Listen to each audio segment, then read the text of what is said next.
America Iran के बीच तनाव फिर बढ़ा है। दोनों के बीच लड़ाई जैसे ही बढ़ती है, सोने की कीमतों में तेज गिरावट आती है। वैसे ही सोना रिकॉर्ड हाई से करीब 25% टूट चुका है। ऐसे में इतनी भारी गिरावट के बाद क्या सोने में निवेश का सही समय आ गया है? क्या आगे गोल्ड में चमक लौटेगी? सिर्फ इतना ही नहीं, पोर्टफोलियो की चमक बढ़ाने के लिए ग्लोबल इन्वेस्टिंग क्यों एक बड़ी थीम बनकर उभरी है, और ऐसे में एक आम निवेशक इस थीम पर क्यों फोकस करे? इन दोनों टॉपिक्स पर बात करते हैं। हमारे साथ ट्रुवेंटा वेल्थ के फाउंडर और सीईओ कीर्तन शाह जुड़े हैं। कीर्तन जी, गुड आफ्टरनून। पहला सवाल तो सोने पर, क्योंकि ये एक ऐसा टॉपिक है जिस पर हम जब भी बात करते हैं काफ़ी लोग ट्यून इन करते हैं। अपने हाई से करीब करीब 25% की गिरावट देख चुके हैं अब हम सोने में। इस समय क्या अच्छा मौका बन रहा है, और यदि हाँ तो अप्रोच क्या होनी चाहिए इन्वेस्टर्स की? Anuj ji, thank you so much show में इनवाइट करने के लिए। थोड़ा सा लंबा आंसर दूंगा क्योंकि मुझे ऐसा लग रहा है कि थोड़ी सी बैकग्राउंड अंडरस्टैंडिंग होनी सोने में ज़रूरी है कि वो क्यों ऊपर गया था, क्यों नीचे गिरा, तब जाकर शायद इन्वेस्टर्स ये डिसीजन सही से ले पाएंगे कि आज पैसा रोकना चाहिए कि नहीं। तो अगर वेरी ब्रीफली अगर आप देखें कि पिछले 2023 से 2026 के स्टार्ट तक की जो रैली हुई थी, उसमें लार्जली पार्टिसिपेशन सेंट्रल बैंक्स की खरीदी का था, जिसकी वजह से सोना इतना ऊपर गया था। बाकी जो भी चीजें उसे फॉलो कर रही थी वो एंसिलरी थी, but the major reason was कि सेंट्रल बैंक्स खरीद रहे थे।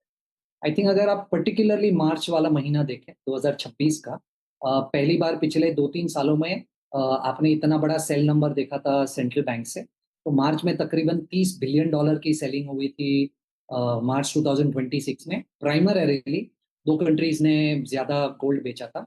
एक था टर्की और दूसरा था रशिया।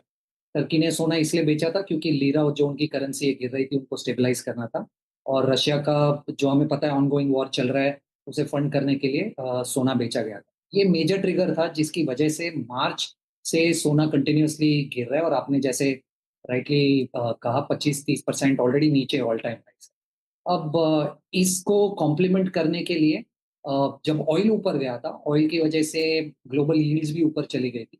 और जब भी यील्ड्स ऊपर जाती है, हम टिपिकली ये देखते हैं कि पैसा रोटेट हो जाता है गोल्ड से फिक्स्ड इनकम की तरफ, क्योंकि फिक्स्ड इनकम में ज्यादा मौके मिलते हैं। तो आपने देखा यूएस में, यूरोप में, जापान में, हर जगह पे यील्ड्स ऊपर जा रही थी। तो ये भी थीसिस थी कि पैसा गोल्ड से निकल कर शायद यील्ड्स को चेस कर रहा है। और इसी दौरान डॉलर भी ऊपर जा रहा था। तो डॉलर इंडेक्स ऊपर जाने से होता ये है कि क्योंकि ग्लोबली सोना डॉलर में ट्रेड होता है, तो डॉलर जब ऊपर चला जाता है तो सोने की डिमांड गिर जाती है। तो ये तीन रीजन से जिसकी वजह से आपने देखा कि 25% ऑल टाइम हाई से ऑलरेडी नीचे आ गया। अब हमारी थीसिस ये बन रही है कि शायद $4,000 के आजू बाजू और उससे 5-7-8% नीचे आपको अगर सिस्टमेटिकली सोना अक्यूमुलेट करना है तो अच्छा मौका है।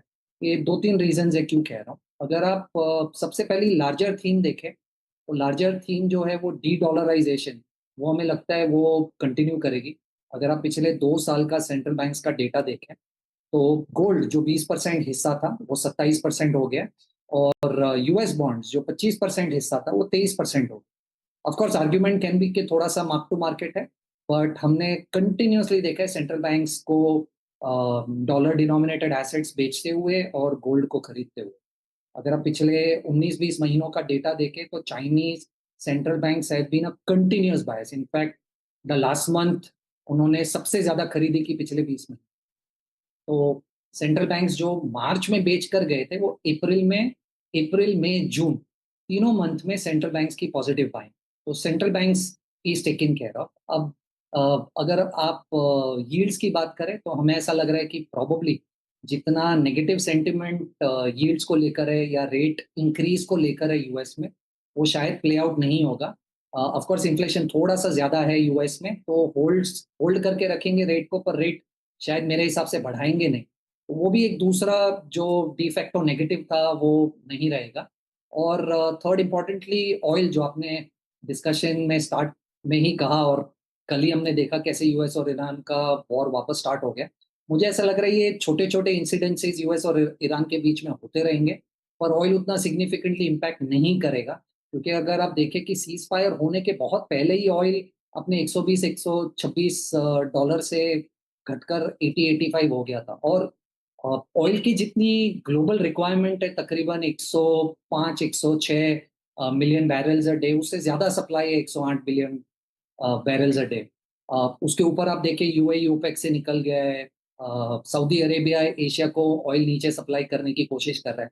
मुझे नहीं लगता है कि ये छोटे-छोटे जो यूएस और ईरान के बीच में इंसिडेंसेस है उसकी वजह से ऑयल पे बहुत मेजर इम्पैक्ट आएगा जिसकी वजह से गोल्ड पे इम्पैक्ट आएगा। तो हुँ। मोटा-मोटा थीसिस ये है कि यहाँ से अगर आप गोल्ड बाइंग स्टार्ट करें, उसे सिस्टमैटिकली बाय कीजिए ओवर द नेक्स्ट 3-6 मंथ्स।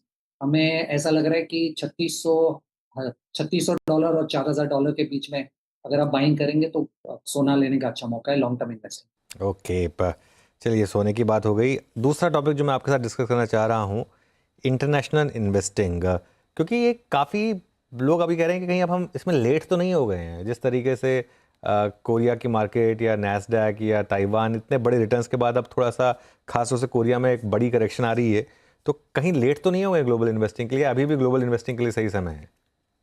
अब देखिए मुझे ऐसा लग रहा है कि कोर पोर्टफोलियो में ग्लोबल इन्वेस्टिंग का थोड़ा-सा हिस्सा होना ज़रूरी है क्योंकि हमने एटलीस्ट इफ नॉट पहले पर पिछले 2 सालों में तो ये देख ही लिया है कि कैसे थीम्स जो इंडिया में अवेलेबल नहीं है, अगर आप उसमें पार्टिसिपेट करना चाहते हो तो आपको इंडिया के बाहर जाना पड़ेगा। प्लस एक कॉमन अपैरेंट चीज़ ये है कि आपका रुपी 3.5-4% से हर साल डेप्रिशिएट होता है। तो अगर आप बाहर निवेश करोगे और बाहर 12% भी रिटर्न मिल रहा है तो रुपी टर्म्स में आपको 15-16% रिटर्न मिल जाता है रुपी डेप्रिसिएशन। तो कोर पोर्टफोलियो में ग्लोबल एक्सपोज़र होना ज़रूरी है। तो मुझे ऐसा लग रहा है कि आज शायद नया एक्सपोज़र लेना थोड़ा-सा डिफ़िकल्ट है क्योंकि अगर आप देखें कि पिछले 2 सालों में जो इंडिया अंडर परफ़ॉर्म कर रहा है और ग्लोबल मार्केट्स ऊपर जा रहे हैं, उसका लार्जर थीम तो यही है कि इंडिया में एआई अपॉर्च्युनिटी नहीं थी और बाहर बहुत था इसलिए पैसा इंडिया से निकल कर बाहर गया है। और अब एआई का ट्रेड ग्लोबली काफ़ी एग्ज़ॉस्ट हो चुका है ऐसा लग रहा है क्योंकि अगर आप एआई देखें तो 3 थीम्स हैं। एक एलएलएम्स है, दूसरा हाइपरस्केलर्स है और दूसरा उसका सब सेक्शन है हाइपरस्केलर्स का जो है प्रोबेबली सेमीज़ या memory and all of that. अब अगर आप एलएलएम देखें इन पार्टिकुलरली तो आप देखेंगे कि टोकन प्राइस इंडेक्स जो जैन में तकरीबन $2.5 पर था 1 मिलियन टोकन्स के लिए, वो ऑलरेडी 1.8 पर आ चुका है। तो कॉम्पिटिशन बहुत बढ़ रही है एलएलएम्स में, तो वो प्राइसिंग मैच नहीं कर पा रहे। उसके ऊपर चाइना से बहुत प्रेशर आ रहा है क्योंकि चाइना प्रोबेबली 80-90% एफिशिएंसी $0.18 में दे रहा है, जो $1.8 में आज यूएस दे रहा है। मुझे लग रहा है कॉम्पिटिटिव प्रेशर बहुत है। अगर आप देखें माइक्रोसॉफ्ट ने ऑलरेडी ये पब्लिक अनाउंसमेंट किया हुआ है कि वो कंसिडर कर रहे हैं कि डीपसीक को वो कोपायलट में इंक्लूड करेंगे।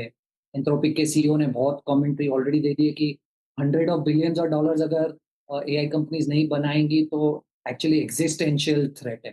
तो एलएलएम पे थोड़ा-सा प्राइसिंग प्रेशर आएगा। अगर आप हाइपरस्केलर्स और मेमोरी और उसका सब डोमेन देखें, तो आई थिंक स्पेसएक्स के बाद मेटा इन सब ने आकर ये ऑलरेडी बहुत अनाउंसमेंट्स कर चुके हैं कि हम एक्सेस कंप्यूट सेल करेंगे।